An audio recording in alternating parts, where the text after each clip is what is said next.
over the past 30 years has revealed that they are pretty sophisticated creatures. They can use tools, communicate with each other in their own language. Some have even learnt to communicate with us.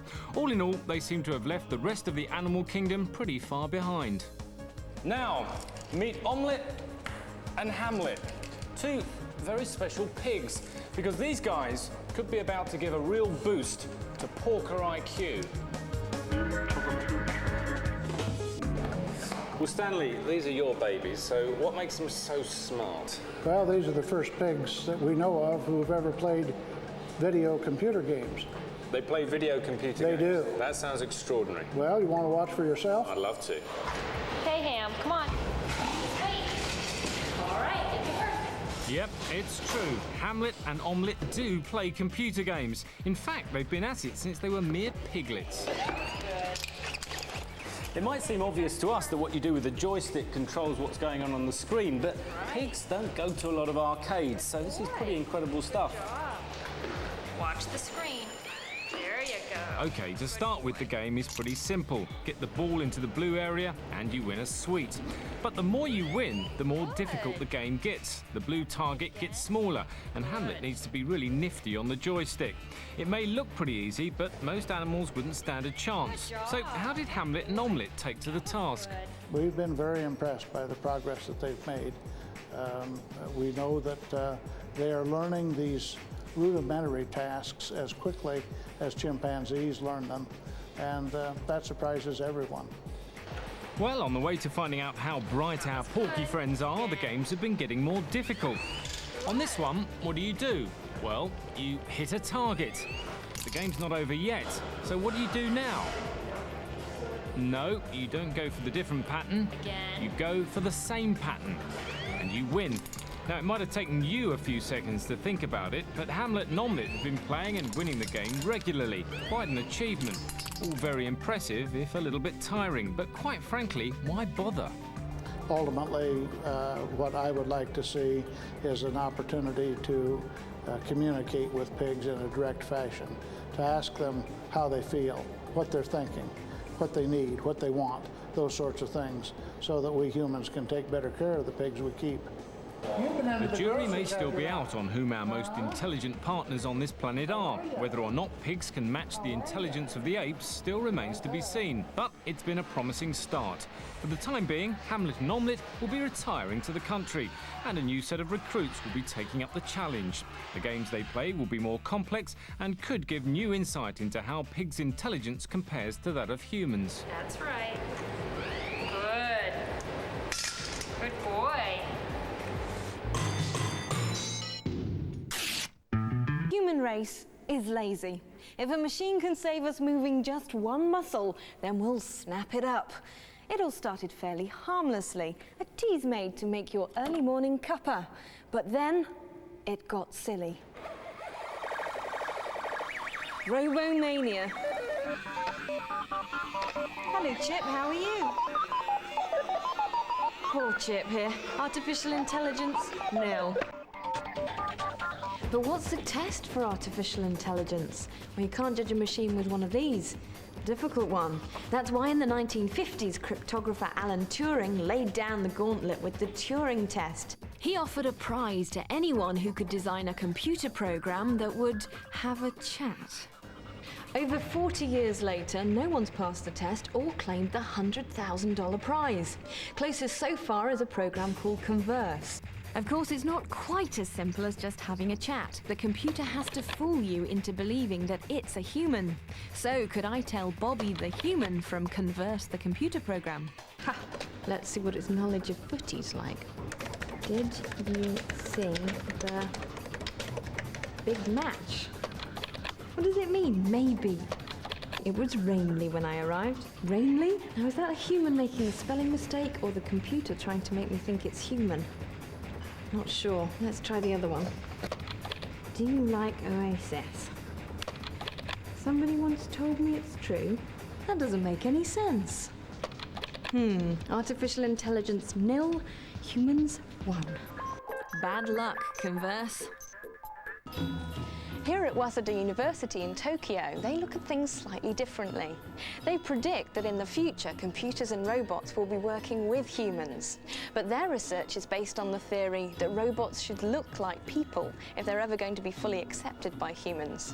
Of course, with any research, you can't instantly build something like Hadley here. You have to start on a much smaller scale. This is Sasuke the rat, but for the purpose of this experiment, he's a guinea pig. And this is WM2, a robot who's been designed to behave just like a real rat. The idea of the experiment is to see how Sasuke gets on with WM2 when they're put in together. Will Sasuke be fooled? Now, the link between a robotic rat and a human robot might not be immediately obvious, but according to Professor Hashimoto, we can learn a lot about human behavior by observing Sasuke and WM2. We are studying about the interaction between the rat, natural rat, and machine rat. So, for instance, how the natural creature rat would accept the machine rat. And how has that helped you to develop human robots? We are now making a humanoid robot, so the humanoid have to have a human-like function and human-like behavior, so we can accept the robot. Well, you might not accept Wabian if you met him down a dark alley, but he is Waseda's latest prototype, the world's first life-size, walking, talking, multi-skilled humanoid. It's predicted that in 20 years' time, by combining computer intelligence and robotics, humanoids will be commonplace. You might even be taking them clubbing. It's amazing what you can do with Meccano, really. Let's just hope their taste in music improves.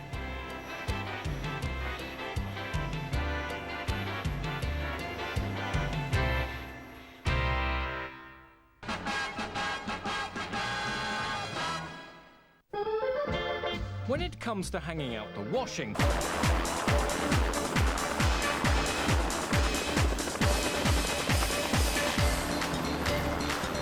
Helicopters are such an exciting way to travel. They're so easy, but saying that, they're not very fast, and boy, do they make a lot of noise. Planes are great too. They're speedy and distance no object. But the skies are getting kind of crowded up there. There's congestion in the air as well as on the runway. So what's needed is a new mode of transport that brings air travel into the future. Well, inside this hangar in the heart of Texas could be the answer.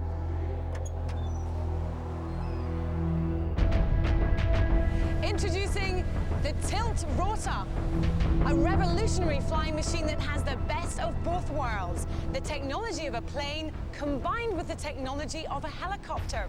But why is it called a tilt rotor? Well, the two prop rotors quite literally tilt. In hover mode, the prop rotors pass through the air, creating lift. As it converts to fixed wing flight, the tilt rotor gains enough speed for the wings to support the aircraft, exactly like a conventional plane. With just a flick of a switch, it can convert from vertical takeoff to airplane mode in just 12 seconds. As the tilt rotor lifts off vertically, it doesn't need a runway, so less airport congestion. Tests have proved it's quieter in cruise flight, and boy, is it fast. It's been known to beat a jet aircraft at takeoff, reaching speeds of up to 300 knots. It's actually an idea that's been bandied around for 20 years, but only now is its full potential being realised. In just a few years' time, the tilt rotor could revolutionise air travel. A 9-seater passenger transport version is currently being developed, and the US Marines liked it so much they've just bought 360. But at $30 million each, it's not just the engine that needs to be ground tested. The pilot has to put in a lot of practice hours too in this state-of-the-art simulator. Okay, Tom, let's get this baby in the air. Okay, here we go. We're taking off like a helicopter. We're up in the air. We are airborne. We're going straight up. Fantastic. And we're moving forward like a tilt rotor. So as a pilot, what does a tilt rotor like to fly? Every pilot has felt G-forces when he made turns or a pull-up or something like this, but I've never felt G-forces in my back until I took off in a tilt rotor. So would you describe it as an exciting flight from a pilot's point of view? Extremely so. Well, I want to now have a go at flying it because it sounds so good. So take me through it. What can I do? Put your hands over here on this control, and this makes you go up and down. Okay, I'm hovering now. I'm going for vertical takeoff. I'm going up in the sky. When should I go for tilt? Okay, go for tilt now. Oh no, we're going to crash. No, we're not. That's the problem about the simulator. You just can't feel the G-force. You can't feel the force. Hands off, hands free. I'm flying a tilt rotor. Great! How much was it? $30 million. No problem. So, is it a plane that thinks it's a helicopter, or a helicopter that thinks it's a plane? Well, whatever its identity crisis, this mongrel could be the pedigree vehicle of the future.